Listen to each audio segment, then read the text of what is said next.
Today I'm going to show you how to dehydrate fermented corn that we made in our other video.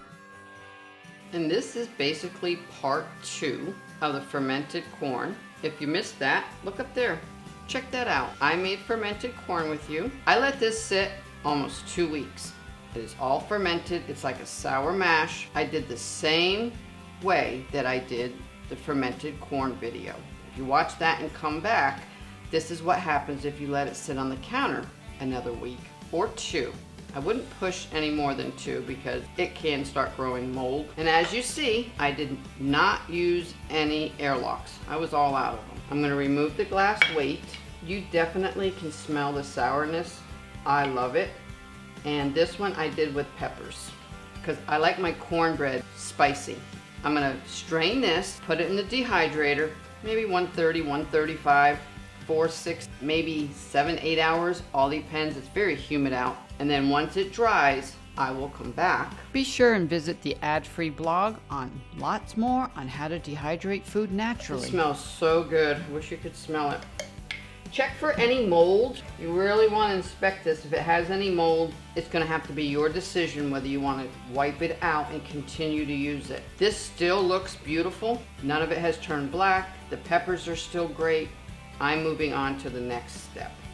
I'm going to strain the liquid because you don't want to dry it in the dehydrator. And I am going to dehydrate all the peppers. Like I said, Ray and I, we like spicy cornbread. We have eaten this even though it's sour. If you like kimchi, you might like something like this. It's still very healthy and good for you. And as you see, I don't know if you can see in there, there is no mold. Now don't throw that liquid away. If you can't use it right away in a bread or anything, I like to freeze it, all that liquid in there, put a tablespoon or 2 in a soup or a chili. I love it when I make chicken and dumplings or any kind of chicken meal. And if you don't have a use for it, at least give it to your compost pile. I think that's good enough.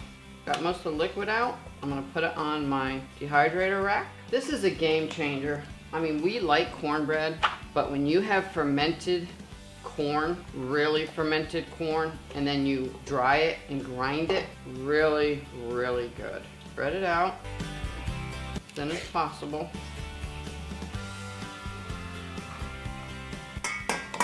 And the reason I separate these, I do not grind this until I am about to use it. And I want to be able to get some peppers in every one. You don't have to separate them, but once it's dry, I put it in a sealed jar. Try to remove as much air as possible. And then for every half a cup or so, I will put in a dried pepper. Now sometimes I let this ferment almost a month. Then I only use maybe a 1/4 cup when I go to make cornbread because it's very soury, very pungent. This way is perfect. And again, look at all that beautiful corn juice. Now I would suggest starting out with only a half a cup of this and then the rest regular cornmeal. First time I made this a long time ago, I used all of this only to make cornbread. Did not like it. I gave it to the chickens. It was too overpowering. So a 1/4 cup, half cup, 1/3 cup is all you really need. Like I said, it all depends how much you really like sour cornbread. This was not cooked. This was the same process that I did in the fermenting video. I just made an extra batch off camera. I'm going to dry it, and tomorrow I will show you what it looks like. And then in my last batch I made, I ground a little bit. I'll show you what that looks like. Game changer, I promise you.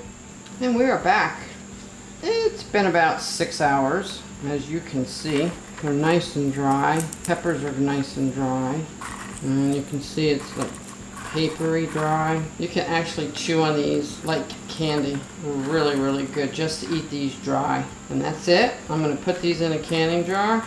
And then I'm going to show you what they look like ground. And I'm actually going to grind some for you.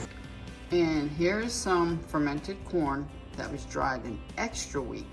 About 3 weeks. See how dark that is? It's very, very pungent. I'm only going to use maybe 1 to 2 tablespoons in soups, stews, whatever that I have, especially cornbread. The middle one is the one that's in the video. That's with all the peppers. And then the one on the right is just plain ground cornmeal. Please make sure you come back for part 3. That is going to be sourdough cornbread made with this and sourdough. You don't want to miss it. Please give a like, leave a comment, hit that subscribe button, bell, all notification, and see you on the next video. And this is Jersey saying have an awesome day.